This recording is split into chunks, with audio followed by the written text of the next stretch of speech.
नमस्कार दोस्तों, आपके अपने YouTube channel electrician theory to practical में स्वागत है। दोस्तों आज हम फिर से जो नेक्स्ट चैप्टर है उस चैप्टर को लेके आ रहे हैं और उसमें से हम जो UPPCL TG2 के अंदर जो क्वेश्चंस प्रीवियस आए हुए हैं उन सभी को सॉल्व करेंगे। ठीक है, तो आप लोग फटाफट जुड़ जाइए, इस क्लास को आगे शेयर कर दीजिए अपने यार दोस्तों के साथ। और आज हम चैप्टर लेके आए conductor, semiconductor, insulator and electrical cable, यानी कि चालक, अचालक, अर्धचालक एवं वैद्युत केबल। तो इन सभी के बारे में हम क्या करेंगे, पढ़ेंगे। ठीक है, जिसमें हम कंडक्टर होता है, इंसुलेटर होता है और सेमीकंडक्टर होता है, उन सभी के बारे में देखेंगे। और इस UPPCL TG2 की 8वीं नंबर की क्लास है दोस्तों, क्योंकि इससे पहले हम 7 क्लास कंप्लीट कर लिए, यानी कि एक चैप्टर के अंदर जितने भी क्वेश्चंस UPPCL TG2 के अंदर आए हुए थे उन सभी को हम देख लिए। ठीक है, तो चलते हैं हम नेक्स्ट अब वीडियो की तरफ के। जो आपकी स्क्रीन पर जो क्वेश्चंस दिख रहा है आपको, उस क्वेश्चंस को आप फटाफट आंसर दीजिए। क्वेश्चंस है PVC का सही पूर्ण रूप है, यानी कि जो PVC है उस PVC का पूर्ण रूप क्या है। ठीक है, तो उस PVC का जो पूर्ण रूप क्या है उसका फटाफट कमेंट बॉक्स में आंसर का जवाब दीजिए, ताकि हम आपको इस क्वेश्चंस के आगे और चलते हैं। तो फटाफट इस क्वेश्चंस का आंसर, ऑप्शन नंबर दिख रहा है आप लोगों को। ये ऑप्शन है पॉलीविनाइल कार्बन, नहीं हो सकता है। ठीक है, पॉलीवार्निस ये भी नहीं होगा, पॉलीविनाइल क्लोराइड, ये आंसर आप लोगों को ठीक लगता है।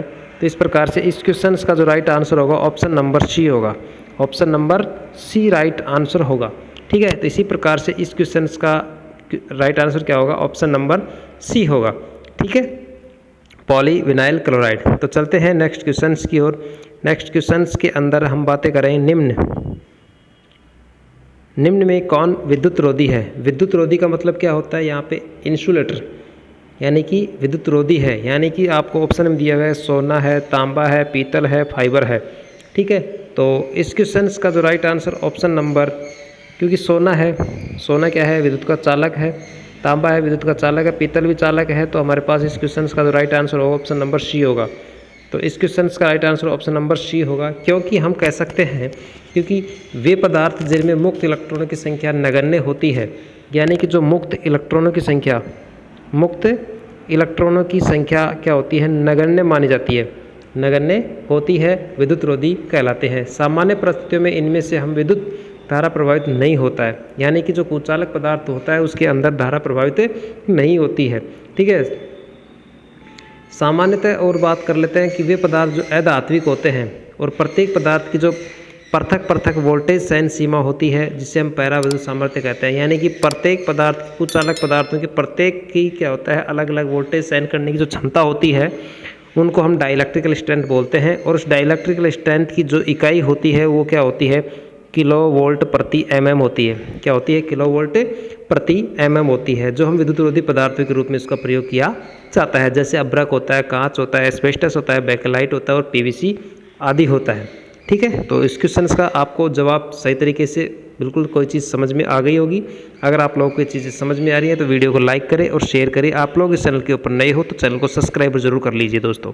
ठीक है, तो हम इसी प्रकार से आप लोगों को ये प्रीवियस जो क्वेश्चन है UPPCL TG2 के अंदर आए हुए क्वेश्चन को हम क्या कर रहे हैं, इसको सोल्व करवा रहे हैं। देखिए आप लोगों को नीचे लिखा हुआ है बाकायदा, हम कोई चीज़ें फ्रॉड वगैरह ऐसी चीज़ें नहीं डालते हैं, जो आए हुए क्वेश्चन को ही क्या करते हैं आपके सामने पेश करते हैं।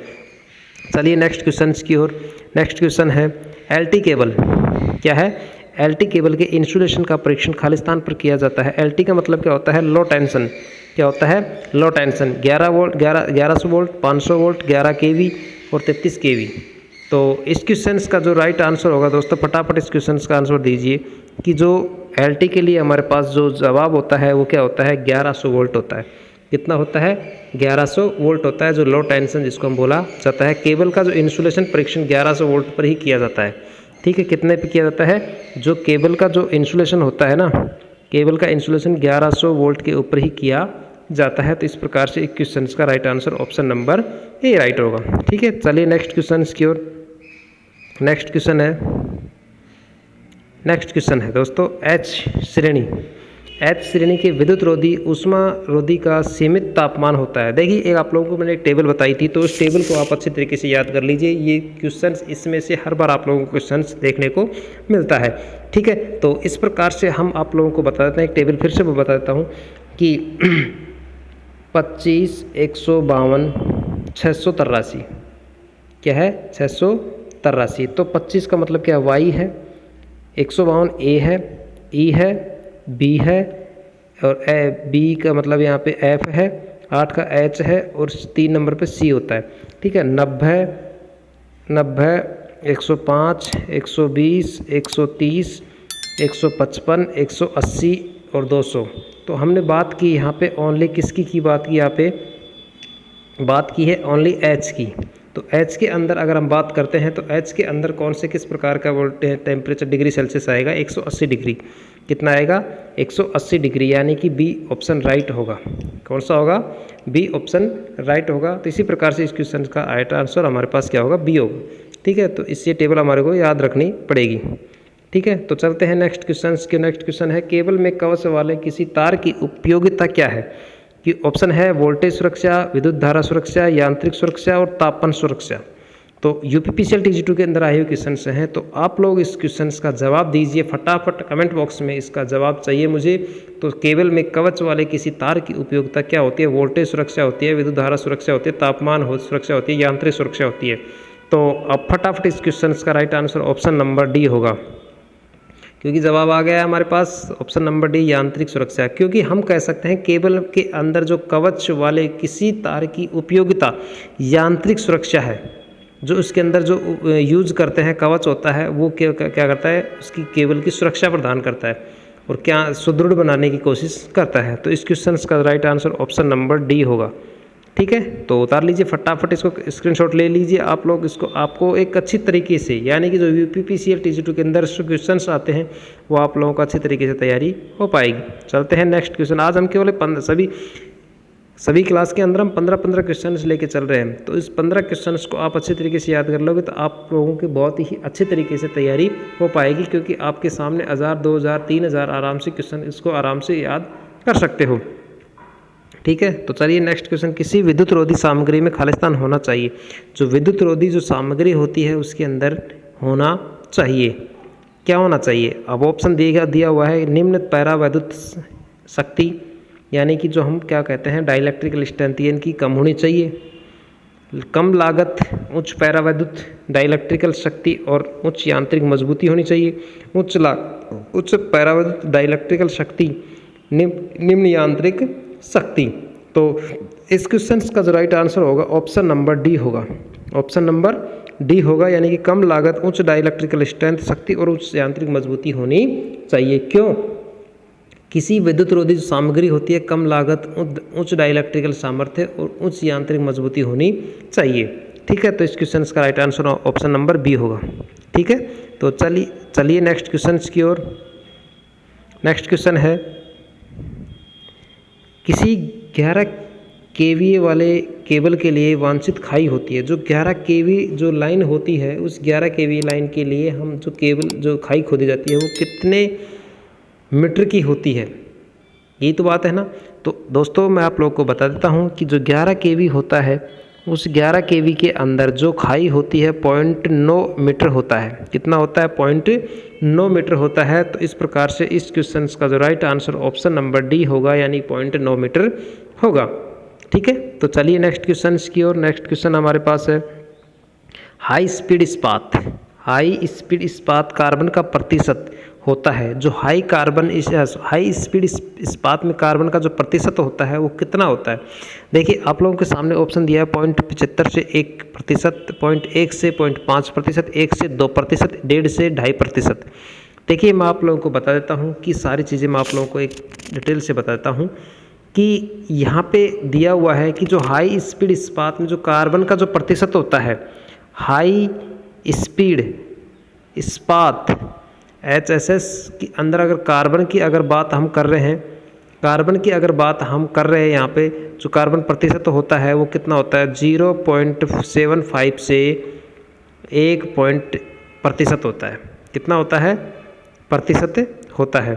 ठीक है। उसी प्रकार से जो लो कार्बन स्टील होता है, लो कार्बन स्टील होता है, उसका जो प्रतिशत होता है 0.05% से 0.25% तथा और 0.4% मैग्नीज होती है, ठीक है।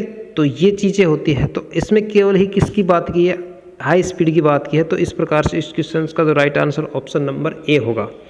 क्या होगा इसका क्वेश्चन का right answer option number A right होगा, ठीक है। तो इस प्रकार से ये चीज़ें आप लोगों को अच्छी तरीके से याद होनी चाहिए। चलिए नेक्स्ट क्वेश्चन की ओर।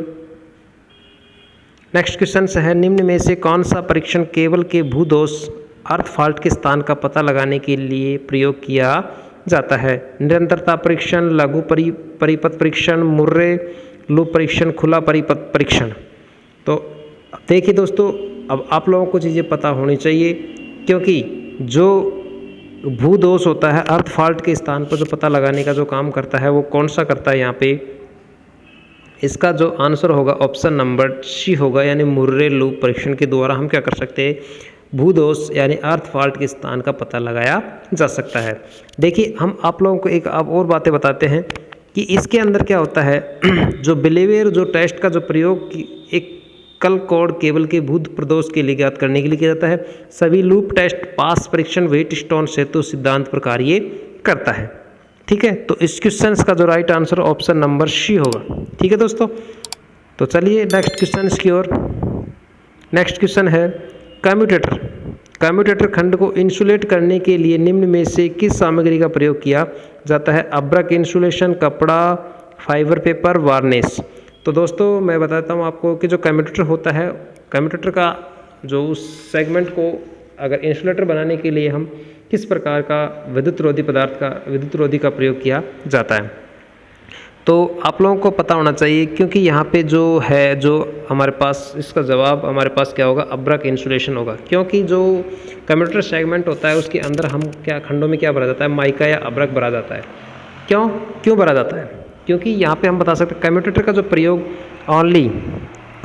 प्रयोग ओनली डीसी मशीन में किया जाता है।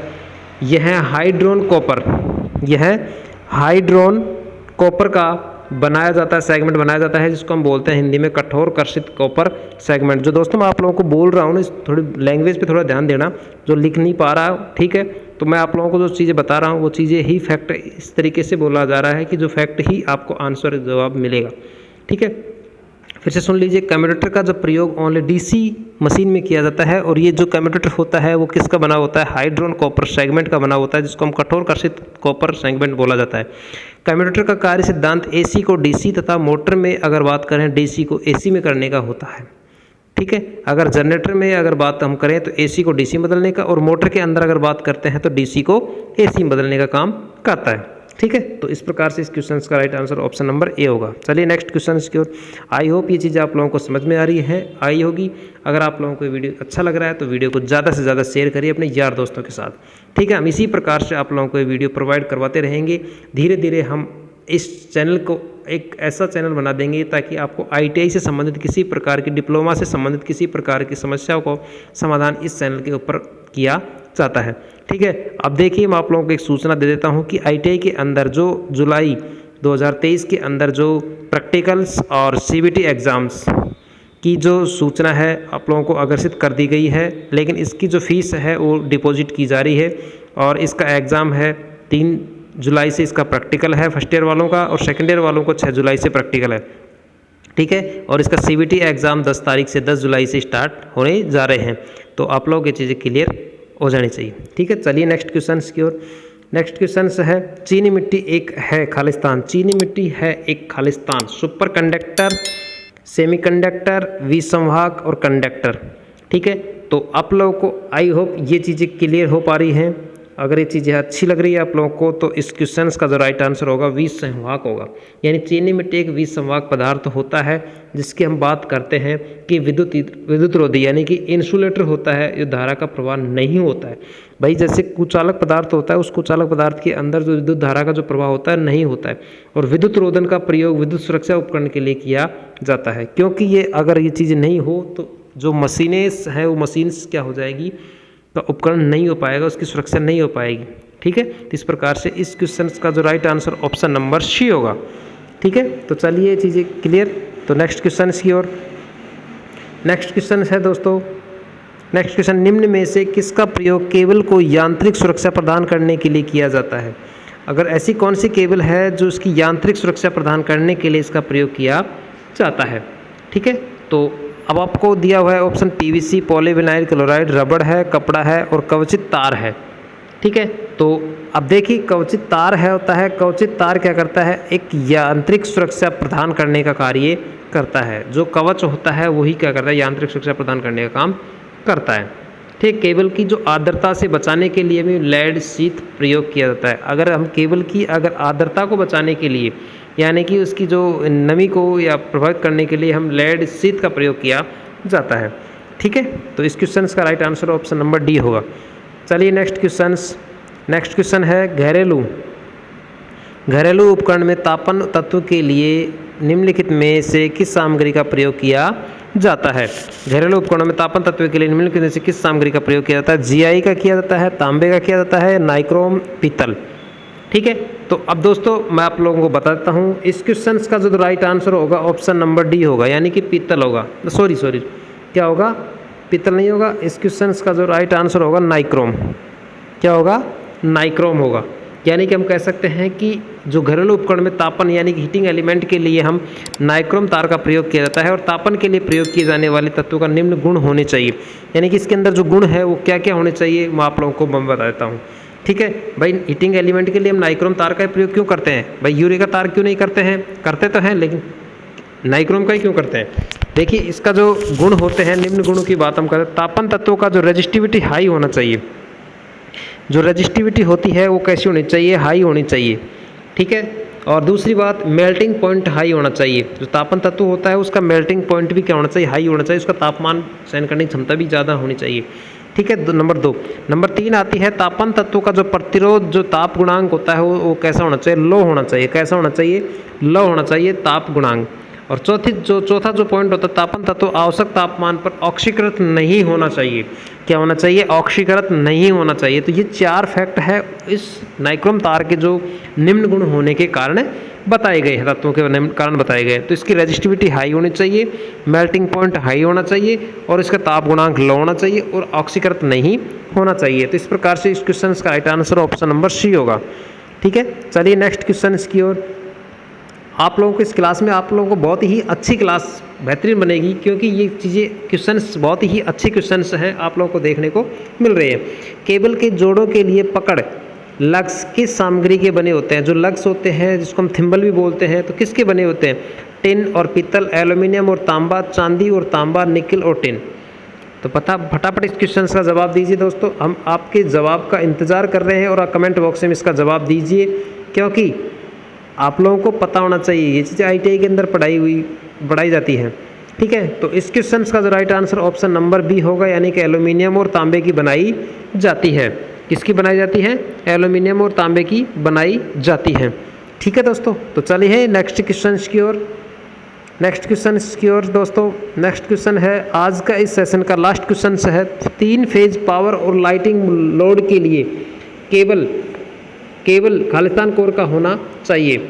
जो इस प्रकार से हम बातें कर रहे हैं, तो 3 कोर का होना चाहिए, डबल, 4, 3.5 कोर का।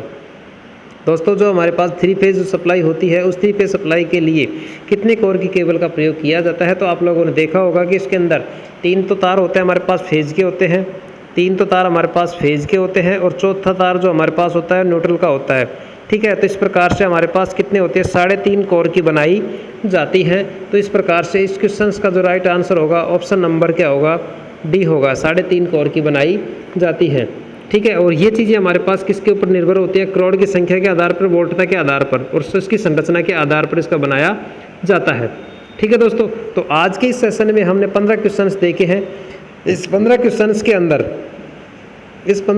के अंदर आप लोगों को अच्छा बहुत ही लगा होगा, मुझे पता है। आशा करता हूँ ये चीज़ें आप लोगों को समझ में आई होगी। और हम इस प्रकार से 15 से नेक्स्ट क्लास के अंदर हम बातें करेंगे 16वें क्वेश्चन से। ठीक है, और बहुत ही अच्छे क्वेश्चंस लेके आएंगे और आप लोगों को अच्छे तरीके से, आप लोगों को हूबहू इसी प्रकार से क्वेश्चंस आपको देखने को मिलेंगे। ठीक है, तो आज के इस सेशन को हम यही समाप्त करते हैं। आप लोग परमिशन दीजिए, हम आपको बहुत धन्यवाद आप लोगों को कहते हैं। ठीक है, चलते हैं, धन्यवाद।